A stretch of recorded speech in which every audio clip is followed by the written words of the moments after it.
বালুরঘাট পৌরসভার অন্তর্গত বিভিন্ন ওয়ার্ডের রাস্তাগুলি ভেঙে চুরে যাচ্ছে। এক বছর আগে রাস্তা সংস্কার করলেও সেই রাস্তার এখন বেহাল দশা। মঙ্গলবার দক্ষিণ দিনাজপুরের বালুরঘাট পৌরসভার অন্তর্গত ৪ নম্বর ওয়ার্ডের অন্তর্গত উত্তর চক ভবানী 9 জুয়েলস এলাকার রাস্তায় গিয়ে দেখা গেল ওই এলাকার পিচের রাস্তার পিচ পাথর উঠে গিয়েছে বিভিন্ন জায়গায়।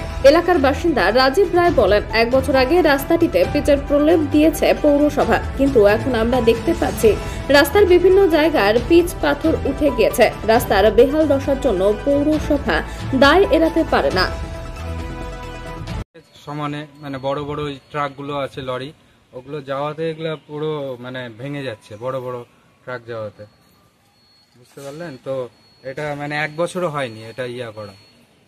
এটা কত নম্বর ওয়ার্ড? এটা 4 নম্বর ওয়ার্ড। রাস্তাটা কে করেছে? রাস্তাটা পৌরসভার থেকেই করেছে। কতদিন হয়ে গেল? 1-1.5 বছর প্রায়, ভোটের আগেই করা হয়েছিল। তো এখন কি সমস্যা দেখতে? সমস্যা এটা এই যে ভেঙে গেছে, এটা যতবার করা হচ্ছে ঠিক মতো থাকছে না। এটা ওই কিছুদিন আগে ওইখানে সাইডে ড্রেনের পাশে ভেঙে গেছিল। আপনারা কার নামে অভিযোগ করছে? কন্ট্রাক্টর? এখন কন্ট্রাক্টরের নামেও আছে, পৌরসভারও কিছুটা ইসে আছে, ওনাদেরও কিছুটা দায়ভার নিতে হবে। আপনারা কি চাচ্ছেন? চাচ্ছি এখন ভোটের আগে তো সবাই রাস্তা ঠিক করে দিয়ে যায়, এখন ভোট চলে গেছে, রাস্তার এই দশা। আপনারাই দেখুন কি অবস্থা রাস্তাটা।